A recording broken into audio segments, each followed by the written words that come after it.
Si est-il animateur culte de beaucoup d'enfants qui se branchaient chaque soir devant le bidil, Vincent Lagaffe est bien connu pour ses coups de gueule. Aujourd'hui, il évoque à nouveau l'affaire Pierre Palmade. Il y a quelques semaines, on apprenait qu'un grave accident de voiture impliquant l'humoriste Pierre Palmade et plusieurs autres victimes, dont une femme enceinte et un enfant, avait eu lieu en région parisienne.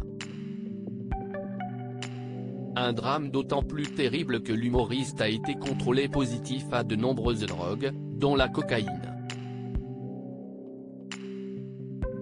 Pierre Palmade est en effet un toxicomane, il avait déjà parlé à de nombreuses reprises de son combat qu'il ne semble jamais avoir remporté. Pour être jugé, il doit arriver vivant au procès, non ?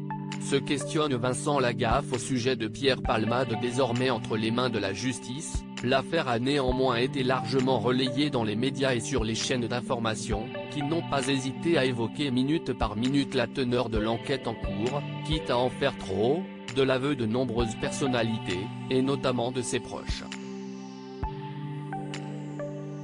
Dans ce contexte, et alors qu'il sort un livre autobiographique, Vincent Lagaffe, l'animateur du Bidil et du Juste Prix, évoque l'affaire. Pierre Palmade a fait une connerie et va le payer toute sa vie, explique-t-il, avant de fustiger le traitement médiatique. D'un autre côté, on a Fernand, récidiviste, qui a tué une femme de 27 ans et son fils de 4 ans sur la route de la gare de Fresnay avec 2 grammes d'alcool dans le sang. Pourquoi on ne parle pas ? Pierre, il faut laisser la justice faire et arrêter de taper dessus, ça ne changera rien.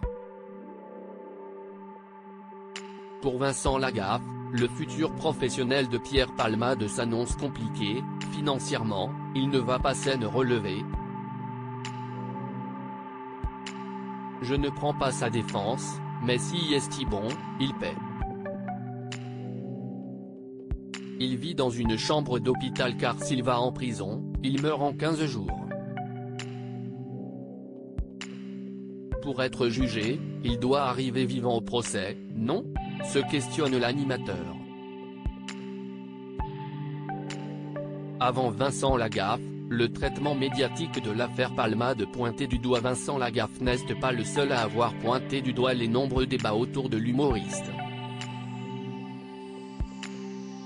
Récemment, c'est Laurent Ruquier qui a utilisé les mêmes arguments que l'animateur de SOS Garage pour critiquer la manière dont les médias ont parlé de Pierre Palmade. Je réagis surtout à l'exploitation médiatique qui en a été faite, que j'ai trouvée abjecte, honteuse. Pour ne pas être en porte-à-faux par rapport à quelqu'un qu'on connaît et par rapport aux victimes, la meilleure attitude est de se taire, comme l'a dit Muriel Robin. À lire aussi Affaire Pierre Palmade, Muriel Robin sort du silence et apporte son soutien aux victimes de cette tragédie.